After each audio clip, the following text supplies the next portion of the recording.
சிட்டாசெல்லாம் செய்யறதுக்குள்ள பொருள்: வெங்காயம்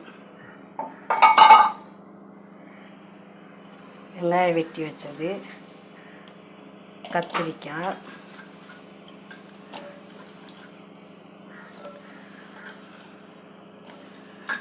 தக்காளி, பச்சை மொச்சை,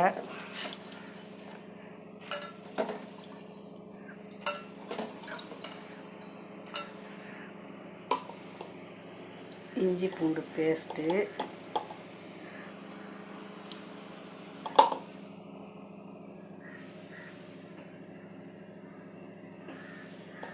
பட்டை கிராம்பு பொடி,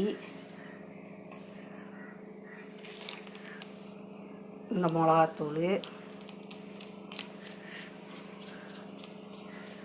போதும். அவ்வளோதான்.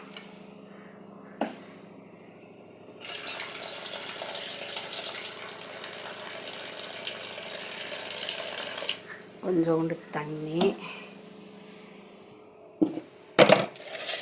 தேவைக்கேற்ற உப்பு, எல்லாத்தையும் பிணைஞ்சு அப்படியே தூக்கி அடுப்பில் வச்சிட வேண்டியதான். வச்சுட்டு லாஸ்ட்டில் தேங்காய் அரைச்சி ஊற்றி கொஞ்சோண்டு நல்லெண்ணெயை மேலே ஊற்றி இறக்கிற வேண்டியதான். இறக்கிட்டு காட்டுறேன். மொச்சையும் கத்திரிக்காய் நல்லா வெந்துருச்சு. இப்போ வெந்தோடனே இந்த தேங்காய் பேஸ்ட்டை ஊற்றிட வேண்டியதுதான்.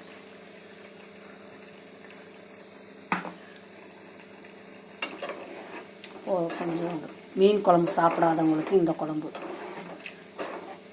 எங்கள் வீட்டில் 2 பேர் மீன் குழம்பு சாப்பிட மாட்டாங்க, அதனால் அவங்க 2 பேர்த்துக்கு இது. நல்லா கொதி வந்துருச்சு. இதுக்கு மேலே கொஞ்சோண்டு நெய்யாச்சும் நல்லெண்ணெயாச்சும் இதில் ஊற்றிட வேண்டியதான். மேலே ஊற்றிட்டு கொத்தமல்லி தழை இது தூவிட்டால் வேலை முடிஞ்சிச்சு. ஈஸியான குழம்பு. குழந்தைங்களுக்கெல்லாம் இது வச்சு கொடுக்கலாம். நல்லா டேஸ்ட்டாக இருக்கும். பார்க்கும்போது சிம்பிளாக தெரியும், ஆனால் சாப்பிட்டா ரொம்ப நல்லாயிருக்கும். இதுக்கு வந்து புளி சட்னி அரைக்கணும், புதினா சட்னி. நான் வந்து வாழைத்தண்டு செஞ்சு வச்சுருக்கேன், வாழைப்பூ கூட்டு. இதுக்கு புளி சட்னி ரொம்ப சூப்பராக இருக்கும், புதினா சட்னி இந்த குழம்புக்கு. நீங்களும் முயற்சி பண்ணி பாருங்கள், செஞ்சு பாருங்கள். பிடிச்சிச்சின்னா நல்லா இருந்தால் நல்லாயிருக்கும் சொல்லிடுங்க, நல்லா இல்லைன்னா நல்லா இல்லை அப்படின்னு கமெண்டில் சொல்லிடுங்க.